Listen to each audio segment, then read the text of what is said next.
अभी हम लोग पढ़ेंगे जलवायु और मौसम। इसमें मुख्यतः हम लोग यह देखेंगे कि हम लोग के भारत में कैसा जलवायु है और हमारे भारत में कैसा मौसम है और ये बदलता कैसे है और क्या इसके बदलने से हमें नुकसान है या फिर तो जलवायु के हम यदि बात करें तो जलवायु जो है किसे कहेंगे कि जब किसी भी क्षेत्र का तापमान जिसको हम लोग अंग्रेजी में क्या कहते हैं, वहां का टेम्परेचर, वहां का वर्षा, किसी भी भौगोलिक क्षेत्र का है ना, और वहां का आर्द्रता का मतलब होता है कि वायु में पाए जाने वाले नमी की मात्रा। ठीक नहीं, जैसे हम लोग कहते हैं कि आज वर्षा हो रही है, इसका मतलब कल से और ठंडा लगेगा, बादल खुलेगा तो और ठंडा लगेगा। मतलब कारण ये है कि वर्षा हुई है, अब जो हवाएं बहेगी उसमें कुछ जल का मात्रा रहेगा, यानी वो नम हो जाएगी, है ना। नमी का मात्रा पाया जाएगा वायु में। अब जब हवाएं बहेगी तो लगेगा कि ये कितनी ठंडी हवा बह रही है, मतलब आर्द्रता उसी को कहेंगे। किसको वायु में नमी की मात्रा पाया जाना है, जिसको ह्यूमिडिटी कहते हैं, ठीक ना। तो जलवायु क्या हुआ कि जब किसी भी भौगोलिक क्षेत्र का तापमान या वर्षा या आर्द्रता जो वहां पर पाया जाता है, जिस तरीके का वहां पाया जाएगा उसको हम लोग जलवायु कहेंगे। मतलब किसी भी भौगोलिक क्षेत्र का तापमान, वर्षा और आर्द्रता, इसी को हम लोग कहते हैं जलवायु। किसी भी क्षेत्र में पाए जाने वाले तापमान, वर्षा और आर्द्रता, इसको क्या कहेंगे, जलवायु कहेंगे। तो क्या तापमान हमेशा एक जैसा रहता है? बदलता है ये। आर्द्रता एक जैसा रहता है? ये भी बदलता है। वर्षा भी एक जैसा रहता है क्या?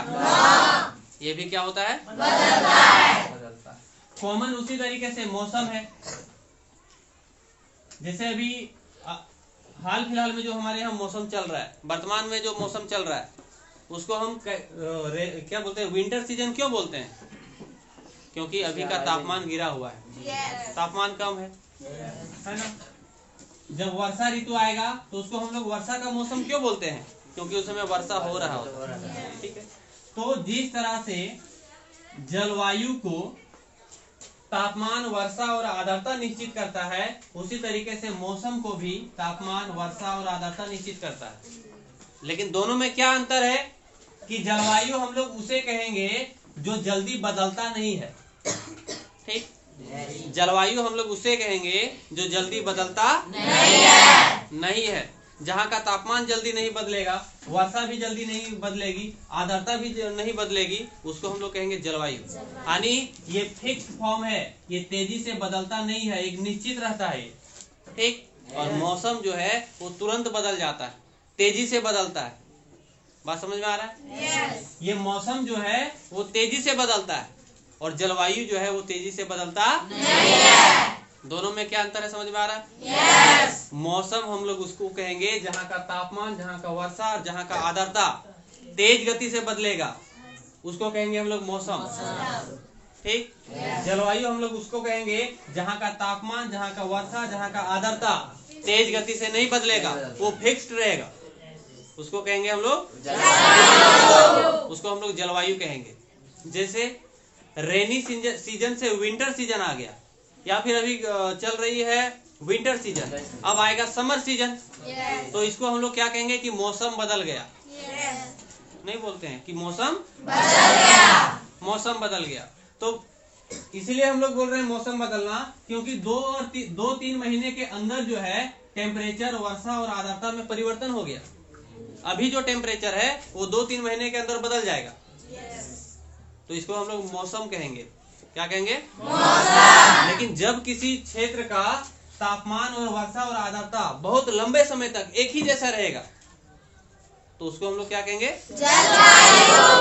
जलवायु कहेंगे। जैसे देखो, कम से कम इसको मापने का क्या तरीका है, कम से कम 30 से लेकर के 35 साल तक, 30 से 35 साल तक इसमें कुछ ना कुछ परिवर्तन नजर आने लगता है। 30 और 35 साल तक जो है इसमें कुछ परिवर्तन नजर आने लगता है। जैसे देखिए, पूर्वज लोग कहते थे कि पहले बागेश्वरी मंदिर में बहुत ज्यादा बाढ़ आती थी, ठीक, और आज से 30-35 साल पहले बहुत ज्यादा बाढ़ आती थी, और अभी बाढ़ नहीं आ रही है, मतलब मौसम बदल रहा है कि जलवायु जलवायु बदल रहा है। यानी पहले वर्षा ऋतु में, वर्षा के मौसम में खूब वर्षा होती थी और अभी वर्षा नहीं हो रही है। इसका मतलब हुआ कि मौसम नहीं बदल रहा है। पहले भी वर्षा ऋतु आता था, अभी भी वर्षा ऋतु आता है। बदल गया है जलवायु, वर्षा बदल गया है। पहले वर्षा अधिक होता था तो अभी कम होता। पहले लोग कहता था कि जनवरी में हमारे यहाँ वर्षा नहीं होती थी, लेकिन अभी जनवरी में वर्षा हो रही है। तो मौसम नहीं बदल रहा है, क्या बदल रहा है? जलवायु बदल रहा है। दोनों में अंतर समझ रहे हैं आप? yes. मौसम उसको कहेंगे जहाँ पर तापमान, वर्षा और आर्द्रता तेजी गति से बदलेगा, और क्लाइमेट उसको कहेंगे जहाँ की तापमान, वर्षा और आर्द्रता बहुत लंबे समय तक एक ही जैसा रहेगा ना। yes. तो आइए दोनों चीज को हम लोग देखते हैं। एक फास्ट यहाँ पे क्लियर समझ लेना है कि जलवायु को बदलना हमारे लिए उतना यूजफुल नहीं। तो जब ये हमारे लिए यूजफुल नहीं है तो हम लोगों का प्रयास होना चाहिए कि हम वैसा काम करें कि जलवायु बदले ही नहीं।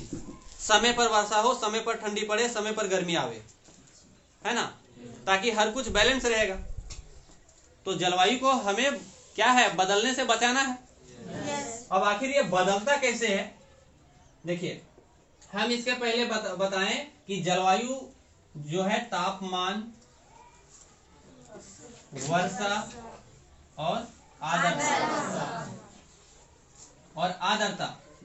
जब तापमान में वृद्धि होगा तो वर्षा भी बदल जाएगा। जब टेम्परेचर बढ़ेगा, सूरज की किरणें तेज गति से पड़ेगी, या पृथ्वी का जब तापमान बढ़ेगा तो वाष्पीकृत ज्यादा होगा ना, वाष्प ज्यादा निकलेगा तो ये ऊपर जाएगा और संघनन की क्रिया होगी, बादल ज्यादा बनेगा, और जब बादल ज्यादा बनेगा तो वर्षा भी ज्यादा होगा। वर्षा ज्यादा हो गया है ना, जब चाहे तब वर्षा हो जा रहा है तो क्या हो जाएगी, आर्द्रता भी बढ़ेगी। यानी कि जो वायु है उसमें जल की नमी का मात्रा बढ़ जाएगा। जैसे अभी देखो, आज और कल ठंडा क्यों लग रहा है ज्यादा? क्योंकि इसके पहले थोड़ा वर्षा हुआ है। इसके पहले जो वर्षा हुआ ना, तो वायु में जो है ये वर्षा की मात्रा जो है, वर्षा का जो कुछ अंश जो है वायु में मिल गई है। जैसे देखो कि आपकी जमीन सूखी हुई है, ठीक, और हवाएं उधर से बह रही है तो आपको ज्यादा ठंडा नहीं लगेगा। जैसे नदी किनारे रहने वाले लोग थोड़ा ज्यादा ठंडा का सामना करता है, क्योंकि जब हवाएं जो बह रही है वो नदी के तरफ से आ रही है और नदी में पानी है, तो इसके वजह से वो हवा ठंडी हो जा रही है, ठीक ना। इसके वजह से उसको थोड़ा ज्यादा ठंडा लगेगा। जैसे बड़े बड़े शहर जैसे मुंबई हो गया, कोलकाता, दिल्ली, चेन्नई हो गया, वहां पे टेम्परेचर कम क्यों रहता है? घर इतना ऊंचा है, आमने सामने कोई नदी नहीं है, ठीक ना, अंदर में रह रहा है, फैक्ट्री में रह रहा है अंदर में, तो हवाएं जो आ रही है ना वो नमी को लेकर के नहीं आ रही, आर्द्रता को लेकर के नहीं आ रही। यही कारण है कि उसको थोड़ा सा टेम्परेचर ज्यादा मिलेगा। अभी भी हुरलुंग में जो नदिया तरफ जिसका घर है ना, उसको थोड़ा ज्यादा ठंडा लगेगा, परसाटान में थोड़ा कम ठंडा लगेगा, और नरकंडी फिर ज्यादा लगेगा, उधर डैम है ना, उधर थोड़ा ज्यादा लगेगा, लेकिन परसाटान थोड़ा सेफ रहेगा। रीजन क्या है कि जो हवाएं आ रही है ना उसको नमी मिल जा रहा है, लेकिन जब पानी पड़ गया तो हर जगह का जमीन भींग गया है। अब हर जगह ठंडा बढ़ेगा। मतलब क्या हुआ कि जब तापमान में वृद्धि होगी तो वर्षा में वृद्धि हो जाएगी, फिर आर्द्रता में भी वृद्धि हो जाएगी, ठीक। कभी कभी ऐसा होगा कि तापमान में वृद्धि हो गई और ये संघनन की क्रिया जिस समय होना चाहिए उस समय नहीं होगा, या फिर ये होते रहेगा, तो कभी कभी जो है वर्षा के टाइम पर वर्षा तो हो जाएगा, कभी कभी गर्मी के टाइम में भी वर्षा हो जाएगा, या कभी कभी ठंडा के टाइम में भी वर्षा हो जाएगा। जैसे अरब सागर जो है, अरब सागर में पहले चक्रवात नहीं आती थी। अरब सागर में पहले 15 साल में चक्रवात आता था, अभी हर साल चक्रवात आ जा रहा है। अभी जैसे हमारे यहाँ वर्षा हुआ 12 जनवरी 13 जनवरी को, रीजन क्या था? अरब सागर में चक्रवात आई थी, और ये चक्रवात की वजह से उत्तर भारत और पूर्व भारत में और पश्चिम भारत में वर्षा हुई है। यानी हो क्या रहा है कि जलवायु के बदलने के वजह से अब चक्रवात थोड़ा जल्दी आ रहा है, तो वर्षा भी जब चाहे तब हो जाएगा। समझ में आ रहा है ना? बंगाल की खाड़ी में बड़े बड़े चक्रवात उठेंगे, तो जब चक्रवात उठेगा तब वर्षा हो जाएगा। बात समझ में आ रहा है? तो जलवायु का बदलना हमारे लिए यूजफुल नहीं है। और जलवायु तब बदलेगा जब तापमान में वृद्धि होगा। जलवायु के बदलने का मुख्य कारण क्या है? तापमान में वृद्धि हो रहा है। आखिर तापमान में वृद्धि कैसे हो रहा है? आखिर सूर्य तो वही है। ऐसा नहीं है कि सूर्य पहले ज्यादा वोल्टेज देता था और अब कम दे रहा है, वैसा नहीं है। सूर्य जितना पहले प्रकाश दे रहा था उतना ही अभी भी दे रहा है। बदल क्या रहा है? बदल ये रहा है कि हम तापमान में वृद्धि होने के कारण क्या है उसके बारे में हम लोग डिटेल समझते हैं। यहाँ पे पहला कारण है O3 यानी ओजोन परत का कमजोर होना। ओजोन परत का कमजोर होना। ओजोन परत जो है एक प्रकार से वो लेयर है, गैसों का एक आवरण है। ओजोन परत जो है वो गैसों का एक आवरण है। अब उधर से जब सूरज की रोशनी पड़ती है इस पे, तो होता क्या है कि यहाँ पर O3 गैस जो है इसको कुछ अवशोषित कर लेती है और कुछ को रिटर्न कर देती है, रिफ्लेक्ट कर देती है, घुमा देती है। तो होता क्या है कि सूरज की पूरी किरणें हमारे पृथ्वी में पहुंच नहीं पाती है। अब यहाँ से जैसे ही O3 से एंट्री करेगा किरण, तो यहाँ पर भी तो बहुत सारे गैस हैं, वो गैस इसको अवशोषित करेगा, ठीक ना, और कुछ को ये भी रिटर्न कर देगा। इस तरह से सूर्य से जो हमें ऊर्जा मिलती है, वो जो सूर्य की जो किरणें आती है वो हम तक पूरी तरीके से पहुंच नहीं पाती है। वो O3 हमें कंट्रोल कर रहा है। यदि पूरी सूरज की किरणें पड़ जाएगी तो इतना टेम्परेचर बढ़ेगा, इतना गर्मी बढ़ेगी कि नदी नाले तुरंत सूख जाएंगे। अंतरिक्ष में जाने वाले लोग गिलास में पानी डाल करके पी नहीं सकते। जैसे ही वो डालते हैं ना, वो इतनी टेम्परेचर रहती है वहां पे कि वो तुरंत वाष्प बन के उड़ जाता है, पी नहीं पाएगा तुम, इतना टेम्परेचर वहां पे होता है। और हमारे यहाँ टेम्परेचर ठीक ठाक इसलिए है क्योंकि हमारे यहाँ ओजोन परत है, और जब ये ओजोन परत कमजोर हो जाएगा तो सूर्य की रोशनी यहाँ तेजी से पड़ेगा, तो तापमान बढ़ेगा कि घटेगा? बढ़ेगा। और तापमान जब बढ़ेगा तो वर्षा में परिवर्तन हो जाएगा, आर्द्रता भी परिवर्तन हो जाएगा, ठीक जी। ओजोन, लेकिन समस्या जो है ना, ओजोन परत से ज्यादा नहीं, हम लोगों को सबसे ज्यादा समस्या है कार्बन डाइऑक्साइड की मात्रा का बढ़ना, CO2 का बढ़ना। कार्बन डाइऑक्साइड जो है हमारे पास 0.03% है। वायुमंडल में कार्बन डाइऑक्साइड जब पृथ्वी थी एट फर्स्ट से, जब यहाँ पर जीव जब से आए, उस समय हमारे वायुमंडल में कार्बन डाइऑक्साइड की मात्रा जो है 0.03%, कहीं कहीं 0.02 दिया हुआ है। अभी आपके एनसीईआरटी बुक में कितना दिया हुआ है? 0.03। तो 0.03% जो है वायुमंडल में कार्बन डाइऑक्साइड की मात्रा है। अब कार्बन डाइऑक्साइड का होना हमारे लिए सही है गलत है? सही है।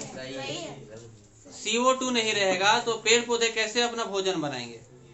उसको भी तो चाहिए। रही बात, हम उसको यूज नहीं करते हैं, ठीक, लेकिन हम लोग क्या स्वयं पोषी हैं?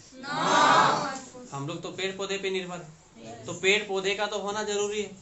और पेड़ पौधे का होना जरूरी है मतलब CO2 रहेगा तो पेड़ पौधे भी रहेंगे।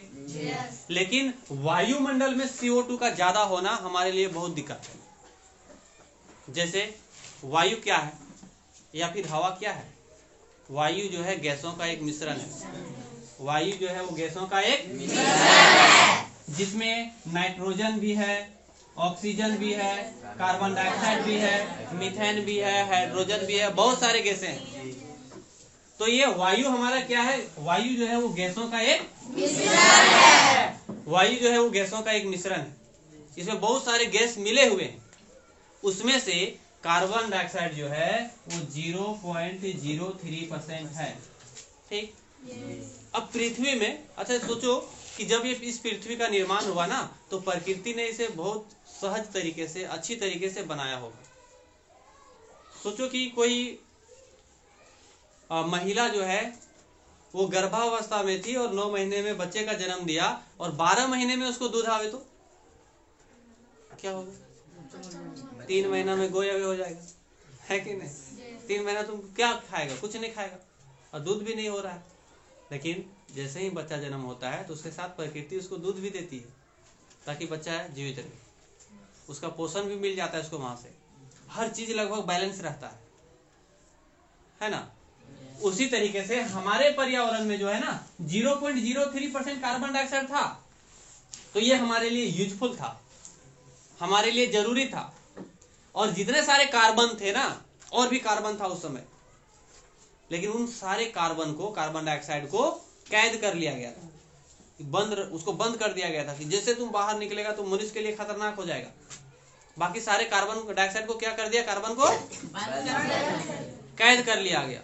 कैसे कैद कर लिया गया कि जितने सारे कार्बन डाइऑक्साइड थे, जितने सारे कार्बन के मात्रा जिसमें भी पाया जाता था गैसों में, उन सारे कार्बन को मुक्त अवस्था से कैद अवस्था में कर लिया गया। मतलब जैसे कोयला हो गया, उसमें क्या पाया जाता है, कार्बन, उसमें कैद है वो।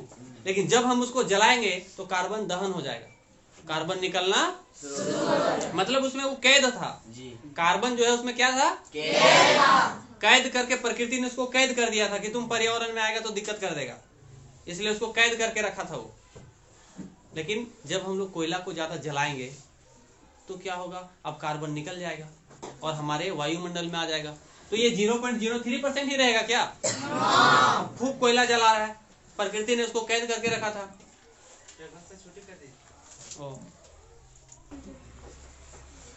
चलो ध्यान दो। तो जब हम ज्यादा कोयला जलाएंगे तो जो कार्बन उसमें कैद में था, अब मान लो कोयला जो है जमीन के ऊपर में है, क्या वो कार्बन डाइऑक्साइड दे रहा है? No. लेकिन उसमें कार्बन डाइऑक्साइड है या नहीं है? कैद है, वो मुक्त है क्या? नहीं। लेकिन हमने उसको मुक्त कर दिया।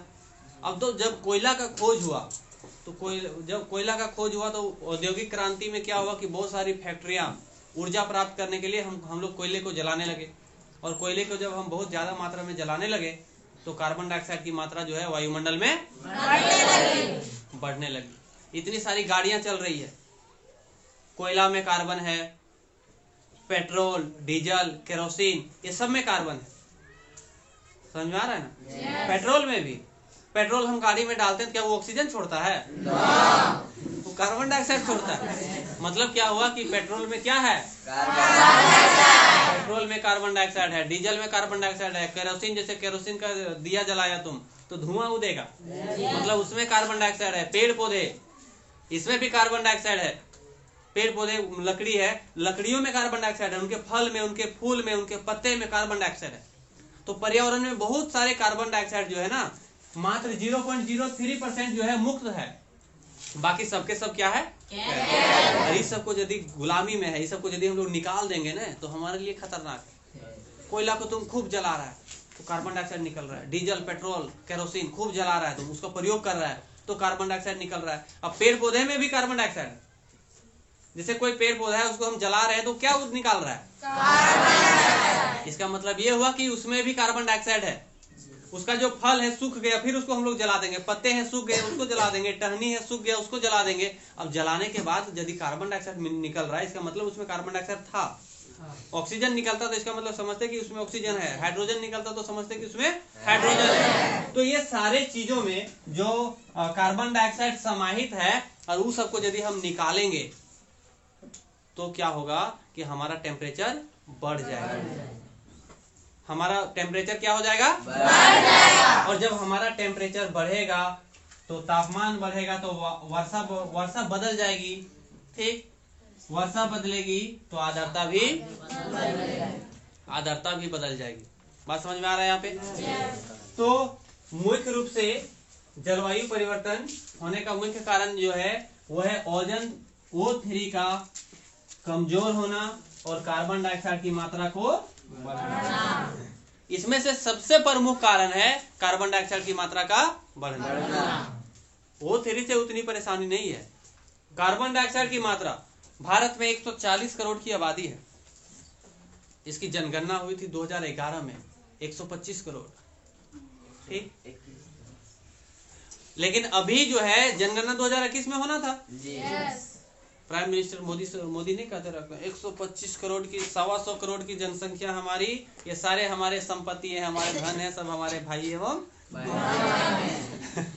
भाई एवं बहन है। अब ये लगभग 140 करोड़ पहुंच गया है। अब ये सारे लोग तो गाड़ियां चला रहे हैं और कुछ यूज कर रहे हैं, तो ये सारे के सारे कार्बन डाइऑक्साइड के लिए जिम्मेवार हैं।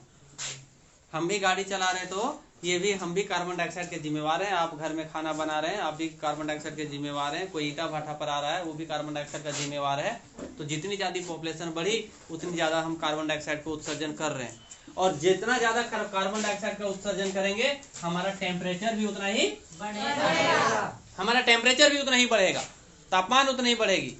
अब आइए हम लोग आपको समझाने का प्रयास करते हैं कि जैसे जो पृथ्वी है, इसको हम लोग दो भागों में यदि बांटते हैं, तो एक भाग जहां पर दिन है और एक भाग जहां पे नाइट है। सूर्य की प्रकाश, पृथ्वी तो घूम रही है, पृथ्वी घूम रही है। अब इस क्षेत्र में जो है सूर्य की किरणें पड़ रही है, तो यहाँ पर दिन है, ठीक। अब सूर्य की किरणें यहाँ पर पड़ी तो पृथ्वी में दिन हुई, यानी टेम्परेचर बढ़ेगा। सुबह होगा, सूर्य की किरणें पड़ेगी तो टेम्परेचर बढ़ेगा, तापमान गर्मी थोड़ी बढ़ेगी। आप बाहर में अभी क्यों बैठे थे? क्योंकि वहां आपको टेम्परेचर मिल रहा था, इसलिए बैठे थे।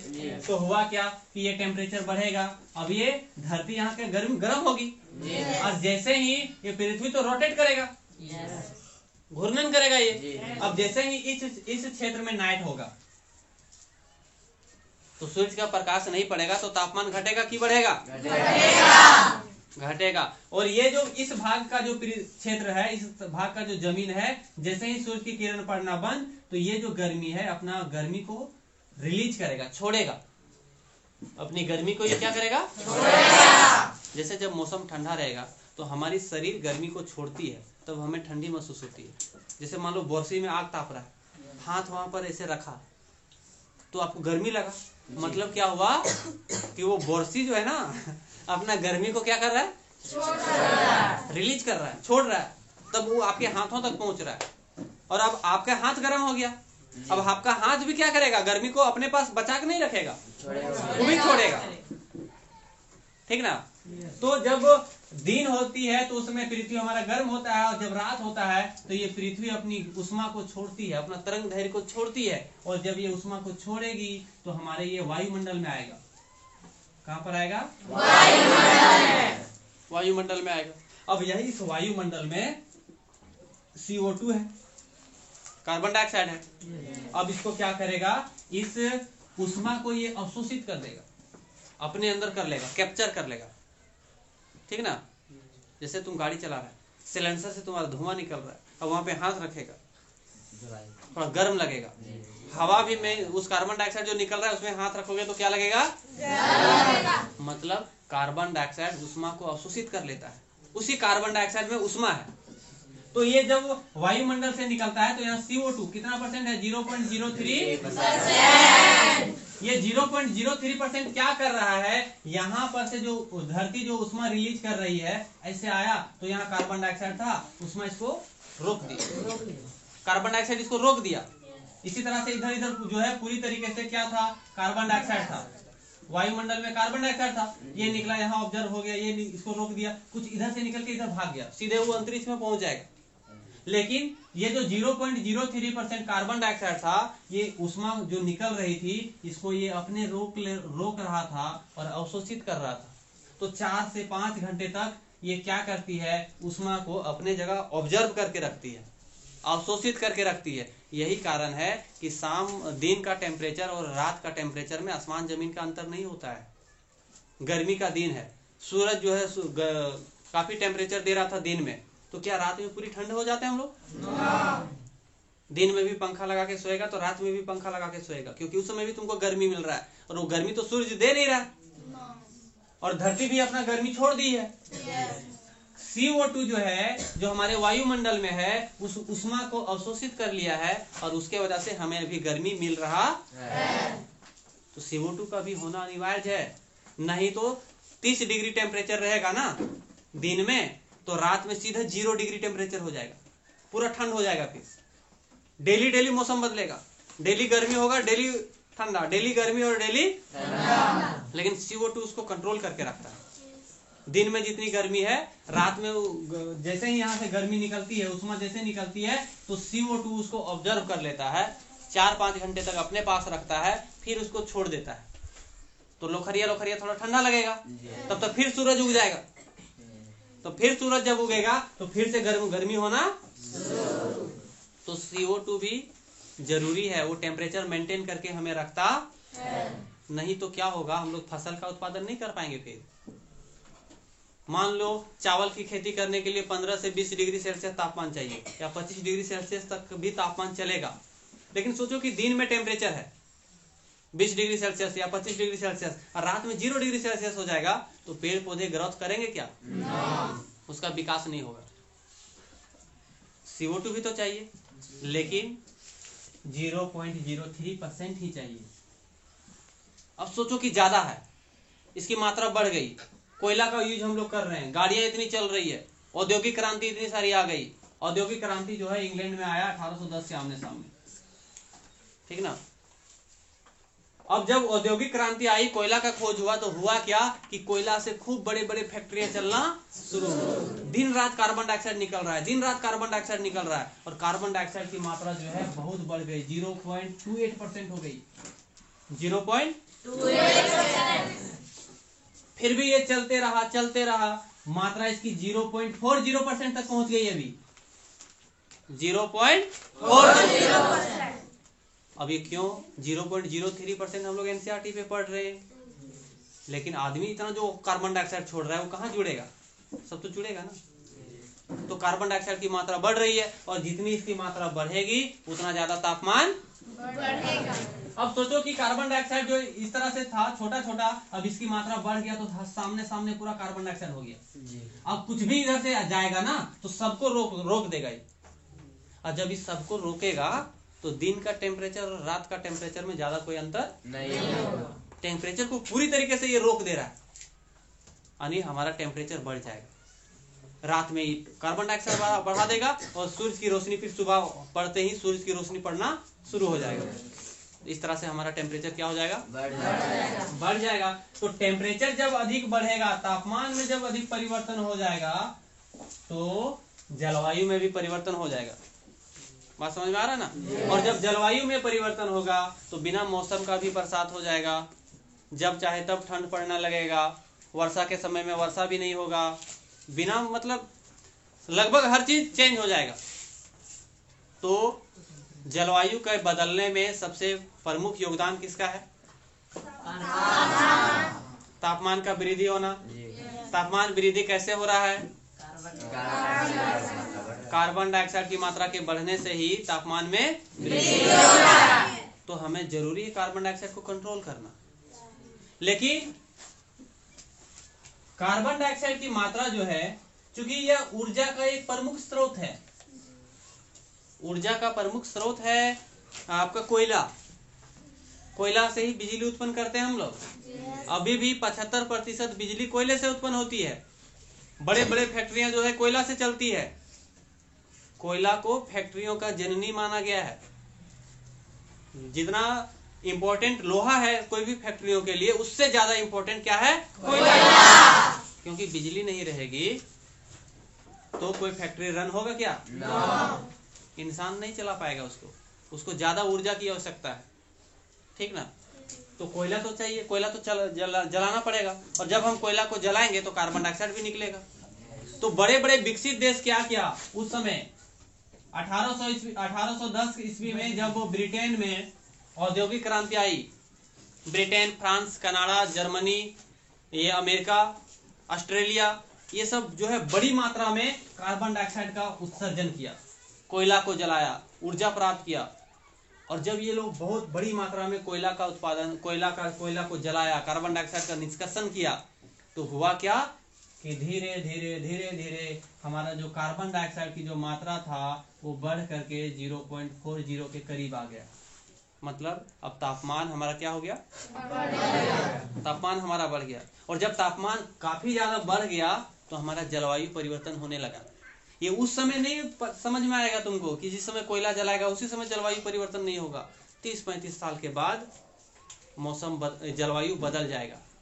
30-35 साल के बाद जून में जहां आपके यहाँ वर्षा होती थी तो जुलाई में भी हो सकता है, जून में जहां होती थी वहां मई में भी हो सकता है। बात समझ में आ रहा है ना।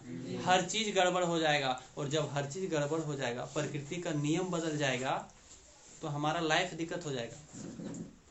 आगे हम लोग देखते हैं कि जलवायु जो है बदल रही है कार्बन डाइऑक्साइड के वजह से। ये तो हम लोग यहाँ समझ गए कि आखिर इससे क्या नुकसान हो सकते हैं, है ना। कितना ज्यादा ये हार्मफुल है हमारे लिए, कितना ज्यादा नुकसानदायक है हमारे लिए। देखिए हम लोग जानते हैं भारत में हम लोग रहते हैं तो भारत का एग्जांपल दे रहे हैं जी। बाकी बहुत सारे इनके एग्जांपल्स आपको मिल जाएंगे। अब हम लोग जानते हैं कि इस तरफ जो है अरब सागर है, यहाँ पर हिंद महासागर है और यहाँ पर बंगाल की खाड़ी है, ठीक है। अब कर्क रेखा यहाँ बीचों बीच गुजरती है जो भारत को 2 भागों में बांट देती है, ठीक ना। ये 8 राज्यों से कर्क रेखा गुजरती है। अब भारत का 3 क्षेत्र जो है कह सकते हैं कि हम लोग जल से घिरे हुए हैं। कार्बन डाइऑक्साइड की मात्रा बढ़ेगी यानी तापमान बढ़ेगा, और जब तापमान बढ़ेगा तो जो बर्फ है, यहाँ पर हिमालय है ना ऊपर में, यहाँ पे बर्फ है, बहुत सारा बर्फ है यहाँ पे। जब तापमान बढ़ेगा तो ये पिघलने लगेगी, ये बर्फ पिघलेगा ना। और जब पिघलेगा, जैसे नहीं होता एक सदा नीरा नदियां उसको कहा जाता है। नीर का मतलब होता है जल, उसको सदा नीरा नदियां उसको कहते हैं जहाँ पे 12 महीना जल पाया जाता है। जिस नदियों में 12 महीना जल रहेगा, बारामसी नदियां भी उसको कह सकते हैं हम लोग।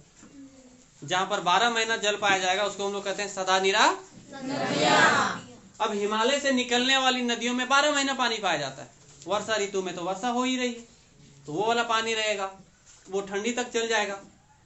गर्मी ऋतु में क्या होगा कि गर्मी पड़ेगा तो ये बर्फ पिघलेंगे, और बर्फ पिघलेगा तो धीरे धीरे कुछ ना कुछ पानी नदी में जाते रहेगा। इस तरह से उसको 12 महीना क्या मिलेगा, पानी। अब जब 12 महीना उसको पानी मिलेगा तो हमेशा वो पानी आते रहेगा। कुछ बंगाल की खाड़ी तरफ आएगा, कुछ अरब सागर तरफ गिर जाएगा, इस तरह से अपने समुद्र महासागरों पर जाकर के वो मिलेगा। लेकिन जब तापमान बढ़ जाएगा तो ये तेजी गति से पिघलेगा ना। ये बर्फ के जो बड़े बड़े ग्लेशियर हैं वो तेजी गति से पिघलेगा और पिघल करके खत्म हो जाएगा, खत्म होगा ना। और में वो पिघलेगा तो नदियों में बाढ़ आ जाएगा। तेज गति से यदि पिघल रहा है तो नदियों में क्या आ जाएगा, बाढ़। और नदियों में उस समय तो बाढ़ आएगा, लेकिन बाद में क्या, बर्फ ही नहीं रहेगा तो 12 महीना वहां पानी रहेगा क्या, नहीं। और जब 12 महीना उसमें पानी नहीं रहेगा तो भारत के बड़े बड़े महानगर जो नदियों के किनारे बसे हैं, क्यों बसे थे पता है? क्योंकि नदियों से पानी उसको मिल जा रहा है बड़े बड़े फैक्ट्री चलाने के लिए, नदियों से पानी मिल जा रहा है उसको खेती करने के लिए, ठीक ना। वो जीविका का साधन है वो नदियां। अब जब नदी सूख जाएगी, केवल वर्षा ऋतु में ही पानी रहेगा, बाकी महीने में पानी ही नहीं रहेगा, तो कृषि प्रभावित हो जाएगा।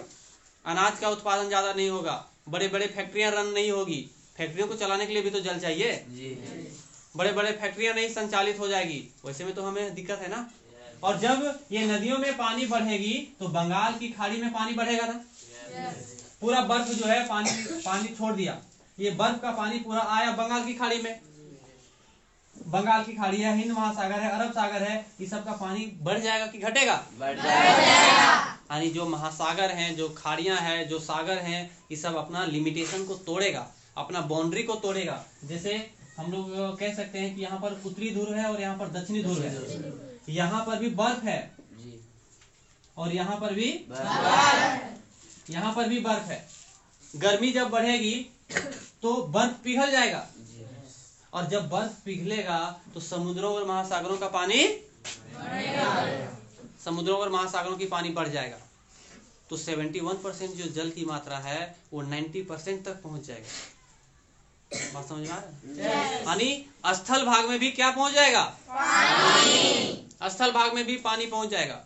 जैसे बंगाल की खाड़ी, अरब सागर में यदि पानी की मात्रा बढ़ेगा तो इस तरफ का जो जमीन है इधर भी पानी पड़ जाएगा, तो इधर का आदमी मर जाएगा।